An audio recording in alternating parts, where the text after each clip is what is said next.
Show me the suffering of the most miserable, so I will know my people's plight. Free me to pray for others, for you are present in every person. Help me to take responsibility for my own life so that I can be free at last. Grant me courage to serve others, for in service there is true life. Bring forth song and celebration so that the Spirit will be alive among us. Let the Spirit flourish and grow so that we will never tire of the struggle. Let us remember those who have died for justice, for they have given us life. Help us love even those who hate us, so we can change the world. Cesar Chavez. Cesar Chavez and Dolores Huerta started the farm worker movement in the 1960s. The farm worker movement challenged the injustices of agribusiness, from the use of dangerous illegal pesticides to harsh working conditions and low wages.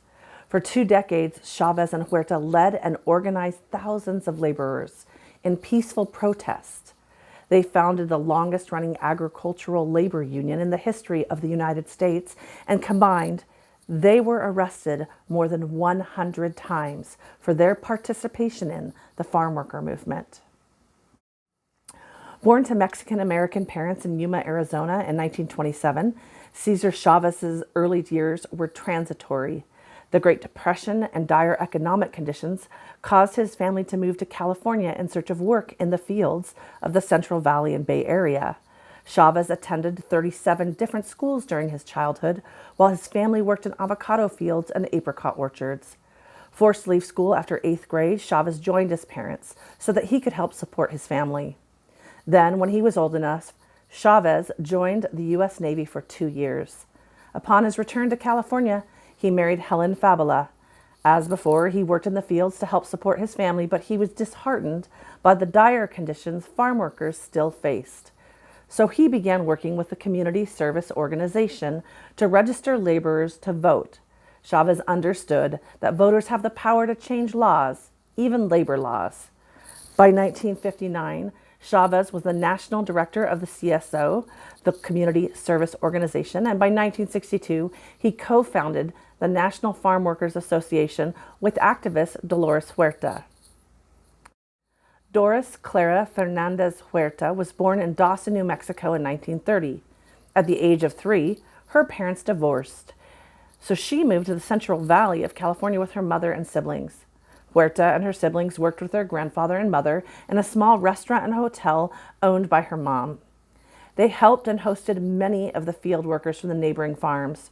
Huerta was surrounded by groups who worked in those fields: the Filipino, Hispanic, Hmong, Laotian, and African American communities. She witnessed their poverty, and she would remember what her mother said. If you see somebody that needs help, don't wait for them to ask. You have a responsibility to help them. Do whatever you can in every situation. The other thing, don't expect recompense for what you're doing. Because if you do accept gratification or reward, you're taking away the grace of God from that act that you did to help people. Huerta finished high school in Stockton, California, though she often experienced racial discrimination. She went on to attend the University of the Pacific Stockton College, where she earned a provisional teaching license. She was so distraught by the poverty of her students that she left teaching and started the Stockton chapter of the CSO. It was there, at that time, where she met Cesar Chavez, and together they started the National Farm Worker Association, later called the United Farm Workers Union, and helped lead the farm worker movement for 2 decades. The United Farm Workers Union was not a normal union engaged in a normal struggle. It was a struggle that reached all the way down to their values, their spirits, and faith, something Chavez understood and from which he drew. La Casa started as a grassroots campaign that modeled their strategy after Mahatma Gandhi's philosophy of peaceful protest. They organized sit-ins, marches, and boycotts. The farm worker movement moved into the national spotlight and gained the support of other labor unions from the beginning. Religious groups then supported them, students, politicians, and celebrities.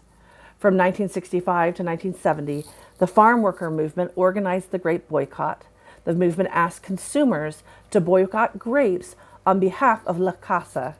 The UFW even got grocery stores to stop selling grapes. 17 million Americans stopped buying grapes, and the corporate farms lost millions of dollars. In March 1966, with a rally cry of "Si se puede," Chavez and Huerta led supporters on a 340-mile march from Delano, California, to the state capital of Sacramento.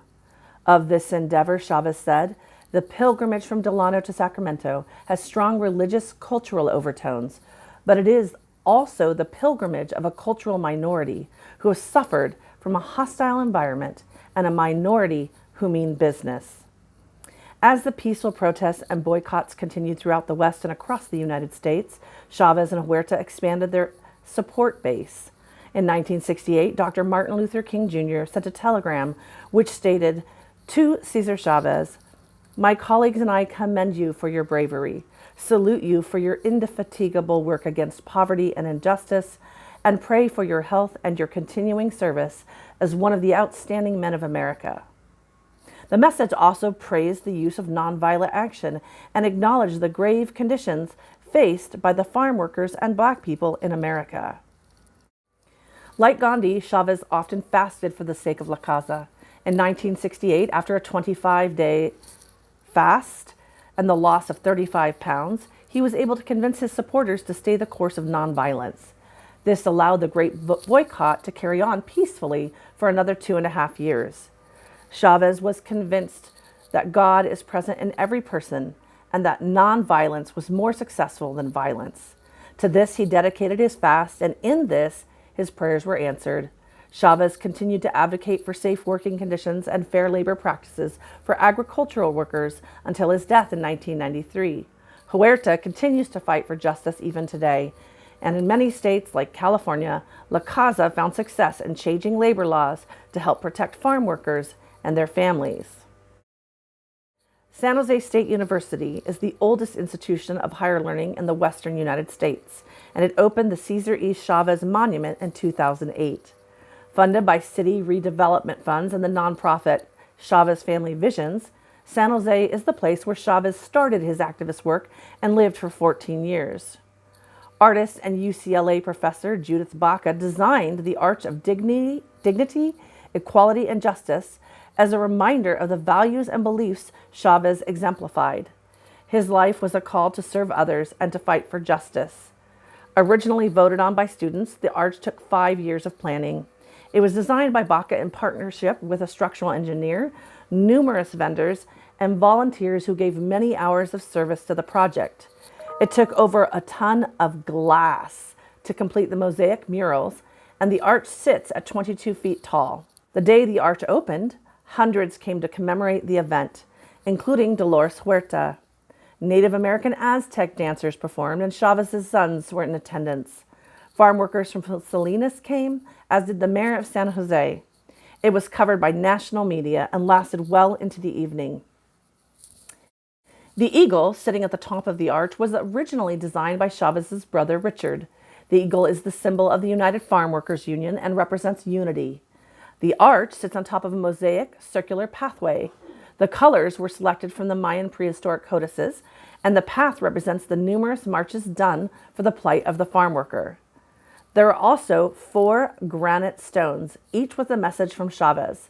They represent his belief that we go from hope to education and then to action. The archway itself, placed on the campus, represents students going from having a vision of justice to becoming an activist for justice. On the inside of the arch, Baca situated a mural of Chavez. Chavez is not on the outside of the arch because he was a humble man and did not seek attention.